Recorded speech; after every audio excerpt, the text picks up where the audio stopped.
Wizards MS Excel లో pivot table create చేసేటప్పుడు మనం ఫేస్ చేసే ప్రాబ్లమ్స్ ఏంటి, కరెక్ట్ గా చెప్పాలంటే మనం తెలియకుండానే చేసే మిస్టేక్స్ ఏంటి, వాటిని ఎలా క్లియర్ చేయాలో ఇప్పుడు మనం నేర్చుకుందాం.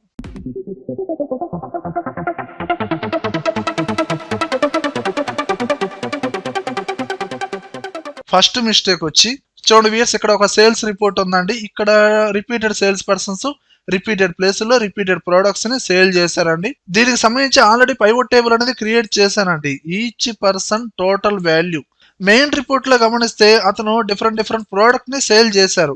పర్టికులర్ ప్రోడక్ట్ వాటికి నేను సేల్స్ వాల్యూ చూడాలి అని అనుకుంటే మీరు ఆ ప్రోడక్ట్ వాటికి ఫిల్టర్ కాలంలో అంటే ఈ ఫిల్టర్ బాక్స్ లో నేను యాడ్ చేశాను. ఇక్కడ ప్రోడక్ట్ కి సంబంధించి ఫిల్టర్ ఆప్షన్ అనేది అప్లై అయింది. ఇప్పుడు ఈ యారో మార్క్ ని క్లిక్ చేసి కీబోర్డ్ వాటికి సెలెక్షన్ చేసి ఓకే అంటే కీబోర్డ్ వాటికి each sales person total values వచ్చినాయి. అలా కాకుండా నేను పెన్ డ్రైవ్స్ ఓకే అన్నానండి, పెన్ డ్రైవ్స్ వాటికి రిపోర్ట్ వచ్చిందండి. కానీ ఇక్కడ ఏం జరుగుతుంది, ఇండివిజువల్ ప్రోడక్ట్స్ వాల్యూస్ మనం సెలెక్షన్ చేస్తున్నాం, దానికి తగ్గట్టుగా ఇక్కడ వాల్యూ అనేది చేంజ్ అవుతుంది. ఎవ్రీ టైము ఇక్కడ మనము సెలెక్షన్ చేస్తున్నాం అండి. అంత ప్రొసీజర్ లేకుండా నేను ఏం చేస్తానంటే ఈ ప్రోడక్ట్ అనేది ఈ ఫిల్టర్ కాలంలో తీసేసానండి. ఓకే, ఇప్పుడు ఈ ప్రోడక్ట్ అనే ఫీల్డ్ నేమ్ మీద రైట్ క్లిక్ ఇచ్చాను, యాడ్ యాజ్ స్లైసర్ ఈ ఆప్షన్ ని క్లిక్ చేయండి. ఇక్కడ డైరెక్ట్ గా ప్రోడక్ట్ కి సంబంధించి స్లైసర్ యాడ్ అయింది. ఇప్పుడు ఎప్పుడైతే మీరు ఏ ప్రోడక్ట్ మీద అయితే క్లిక్ చేస్తారో దానికి సంబంధించిన సేల్స్ రిపోర్ట్ ఆటోమేటిక్ గా వస్తుంది. ఎక్స్టర్నల్ హార్డ్ డిస్క్ వాటికి మనకి రిపోర్ట్ వచ్చింది, మౌస్ అంటే మౌస్ కు సంబంధించిన రిపోర్టు, పెన్ డ్రైవ్స్ అంటే పెన్ డ్రైవ్ వాటికి రిపోర్టు. అదే కంట్రోల్ పట్టుకొని మల్టిపుల్ ప్రోడక్ట్స్ కూడా మీరు సెలెక్షన్ చేయొచ్చు. దానికి సంబంధించిన అంటే ఆ 3 ప్రోడక్ట్ కి సంబంధించిన సేల్స్ రిపోర్ట్ అనేది మనకు వచ్చిందండి. అవసరం లేదంటే క్లియర్ ఫిల్టర్, అప్పుడు టోటల్ ప్రోడక్ట్స్ అనేది సెలెక్షన్ అవుతాయి.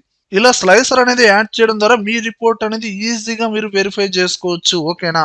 అండ్ నెక్స్ట్ మిస్టేక్ వచ్చి జనరల్ గా ఇక్కడ ఉన్న డేటాని బట్టే కదా మనం ఈ పైవోట్ టేబుల్ అనేది క్రియేట్ చేసాం. ఇందులో డేటా ఏదైతే ఉందో దాన్ని బట్టే each sales person total value వస్తుంది, ఏదైనా రావచ్చు. ఓకే, ఇప్పుడు ఇందులో ఎడిషనల్ డేటా యాడ్ చేశానండి, డైరెక్ట్ గా ఇక్కడ యాడ్ చేశానండి. ఓకే, ఇప్పుడు ఎప్పుడైతే యాడ్ చేసామో ఆటోమేటిక్ గా ఈ పైవోట్ టేబుల్ అప్డేట్ అవ్వాలి కదండి. అప్డేట్ అవ్వాలంటే రైట్ క్లిక్ ఇచ్చి రీఫ్రెష్ అనాలి. ఇక్కడ ప్రీవియస్ గా టోటల్ సేల్స్ వాల్యూ ఎంత ఉంది, 40,61,200. గమనించండి, 40,61,200.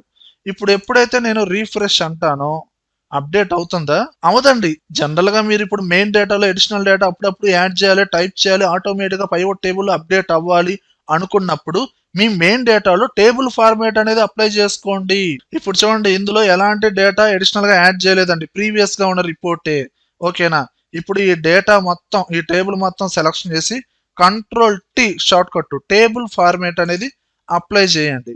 ఇలా అప్లై చేసిన తర్వాత లాస్ట్ రో తర్వాత న్యూ రో తీసుకొని ఇక్కడ అడిషనల్ గా డేటా టైప్ చేయడమో లేదా వేరొక షీట్ లో ఉంటే దాన్ని కాపీ చేసి పేస్ట్ చేయడమో చెయ్యండి. ఇదిగోండి, అడిషనల్ గా డేటా యాడ్ చేశాను అండ్ ఫార్మేట్ కూడా నేను చేంజ్ చేసేసాను.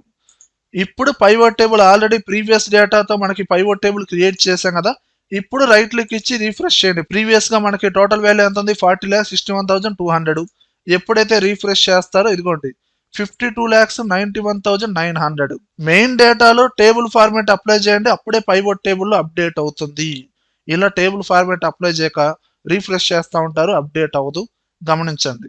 అండ్ నెక్స్ట్ మిస్టేక్ వచ్చి ఇక్కడ కూడా నేను రోస్ వైజ్ గా sales person names, column wise గా ప్రొడక్ట్స్, ఇలా టోటల్ సేల్స్ వాల్యూస్ కనుక్కున్నానండి. పైవోట్ టేబుల్ అనేది క్రియేట్ అయిన తర్వాత ఆటోమేటిక్ గా ఇక్కడ మనకి టాప్ లో కొన్ని హెడ్డింగ్స్ అనేది ఆటోమేటిక్ గా మనకు వచ్చేస్తాయండి.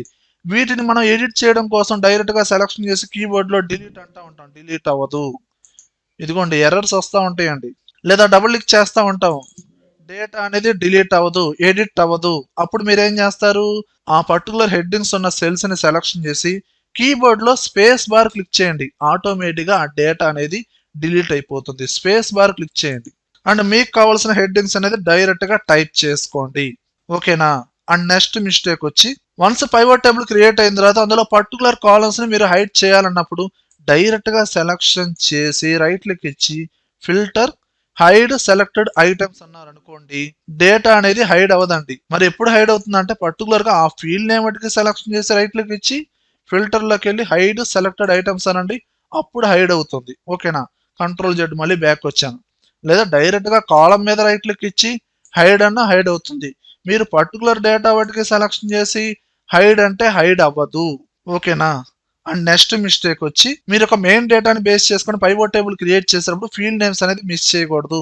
ఫీల్డ్ నేమ్స్ ని మెర్జ్ చేయడం, మిస్ చేయడం ఇలా చేయకూడదు. అప్పుడు స్టార్టింగ్ లోనే ఎర్రర్ వచ్చేస్తుందండి. కావాలంటే చూడండి, ఈ ఎంటైర్ టేబుల్ మొత్తాన్ని సెలెక్షన్ చేశా, 5th కాలంలో ఉన్న హెడ్డింగ్ ని మిస్ చేశాను. ఇన్సర్ట్ ట్యాబ్ లోకి వెళ్ళి పైవోట్ టేబుల్ క్రియేట్ చేద్దామని చూస్తున్నాను, ఎర్రర్. ఓకేనా? ఫీల్డ్ నేమ్స్ అనేది కరెక్ట్ గా మెన్షన్ చేయండి. ఏదైనా ఒక డేటా అనేది కంపల్సరీగా ఉండాల్సిందే. ఏదైనా అంటే ఆ డేటాని బట్టి. ఓకేనా? చూసుకోండి. అప్పుడే మీకు పైవోట్ టేబుల్ అనేది క్రియేట్ అవుతుంది. అలానే ఈ పైవోట్ టేబుల్ లో మీరు చూస్తే రోస్ వైజ్ గా సేల్స్ పర్సన్ నేమ్స్ ఇచ్చారు, కాలం వైజ్ గా ప్రొడక్ట్స్ ఇచ్చారు.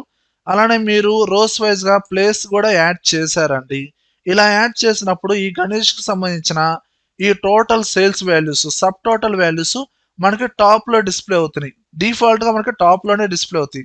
ప్రసాద్ కి సంబంధించిన సబ్ టోటల్ వాల్యూస్ మొత్తం మనకి టాప్ లో వచ్చేస్తాయి. ఇలా రావడం ద్వారా కన్ఫ్యూజ్ అవుతా ఉంటారు. అలా కాదండి, సబ్ టోటల్ వాల్యూస్ నాకు బాటమ్ లో కావాలి, లేదు టాప్ లోనే కావాలి, లేదు అసలు సబ్ టోటల్ వాల్యూస్ రాకూడదు అనుకుంటే వాటిని మనం హైడ్ చేసుకోవచ్చు, వాటి పొజిషన్స్ మార్చుకోవచ్చు. మీరు ఏం చేస్తారంటే, ఎప్పుడైతే పైవోట్ టేబుల్ క్రియేట్ చేస్తామో పైవోట్ టేబుల్ అనలైజ్ డిజైన్ అనే ట్యాబ్ వస్తుంది. డిజైన్ అనే ట్యాబ్ లోకి వెళ్ళండి, సబ్ టోటల్ లోకి వెళ్ళండి.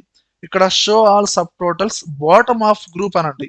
బాటమ్ లోకి వచ్చేస్తాయి. ఇప్పుడు మీకు క్లియర్ గా అర్థం అవుతుంది. లేదు నాకు టాప్ పొజిషన్ లోనే అర్థం అవుతుంది అనుకుంటే top of the group third option choose చేసుకోండి. అసలు సబ్ టోటల్స్ అవసరం లేదనుకుంటే do not show sub totals click చేయండి. సబ్ టోటల్స్ మొత్తం హైడ్ అవుతాయి. అలా గ్రాండ్ టోటల్స్ రోస్ వైజ్ గా, కాలమ్స్ వైజ్ గా ఉన్న ఆ గ్రాండ్ టోటల్స్ కూడా మీరు ఆఫ్ చేసుకోవచ్చు. రోస్ వైజ్ గా, కాలమ్స్ వైజ్ గా ఇండివిజువల్ గా ఆఫ్ చేసుకోవచ్చు. ఎట్ ఎ టైం ఒకేసారి మీరు ఆఫ్ చేసుకోవచ్చు. అండ్ లాస్ట్ మిస్టేక్ వచ్చి, ఇప్పుడు మెయిన్ డేటాను బేస్ చేసుకొని మీరు పైవోట్ టేబుల్ క్రియేట్ చేస్తారండి. చేసేటప్పుడు మీ మెయిన్ డేటాలో డేట్ గనక ఉంటే, డేట్ ఫీల్డ్ నేమ్ గనక ఉంటే, మీరు ఎప్పుడైతే ఈ డేట్ ఫీల్డ్ నేమ్ ని యాడ్ చేశారో ఆటోమేటిక్ గా మనకి టేబుల్లో లేని క్వార్టర్స్ అండ్ ఇయర్స్ యొక్క ఫీల్డ్ నేమ్స్ అనేది యాడ్ అయిపోతాయండి. అండ్ వాల్యూస్ కాలం కూడా నేను యాడ్ చేశాను. అంటే ఇయర్ వైజ్ గా, క్వార్టర్ వైజ్ గా, మంత్స్ వైజ్ గా మనకి రిపోర్ట్ అనేది ఆటోమేటిక్ గా వచ్చేస్తా ఉండిద్ది. లేదండి నాకు ఓన్లీ డేట్స్ మాత్రమే చూపించాలి, మంత్స్ మాత్రమే చూపించాలి అనుకుంటే మీరు ఇక్కడికి వెళ్ళి ఈ పర్టికులర్ గా ఇండివిజువల్ గా రైట్ క్లిక్ ఇచ్చి డిలీట్ చేయాల్సిన అవసరం లేదు. డైరెక్ట్ గా ఈ పైవోట్ ఫీల్డ్ నేమ్స్ లోనే ఈ క్వార్టర్స్, ఇయర్స్ వీటిని అన్సెలక్షన్ చేయండి. ఆటోమేటిక్ గా మనకి మంత్స్ వైజ్ గా రిపోర్ట్ అనేది డిస్ప్లే అవుతా ఉంటుంది. కొందరు ఇక్కడున్న ఆప్షన్స్ ని ఆఫ్ చేసుకోకుండా డైరెక్ట్ గా పైవోట్ టేబుల్ లోకి వెళ్ళి హైడ్ చేయడం, డిలీట్ చేయడం ఇలా చేస్తూ ఉంటారు. అలా అవసరం లేదండి. డైరెక్ట్ గా ఇక్కడ మీరు సెలక్షన్ చేసుకోవచ్చు అండ్ ఆఫ్ చేసుకోవచ్చు. అప్పుడు ఆటోమేటిక్ గా పైవోట్ టేబుల్ అప్డేట్ అవుతా ఉంటుంది. ఓకేనా? వ్యూయర్స్, ఈ వీడియోలో కంటెంట్ ఉంటేనే లైక్ చేయండి. అలానే కంప్యూటర్స్ అడ్డా ఛానల్ సబ్స్క్రైబ్ చేసుకోకపోతే వెంటనే సబ్స్క్రైబ్ చేయండి. పక్కనే ఉన్న బెల్ ఐకాన్ని ప్రెస్ చేయండి. Thank you very much.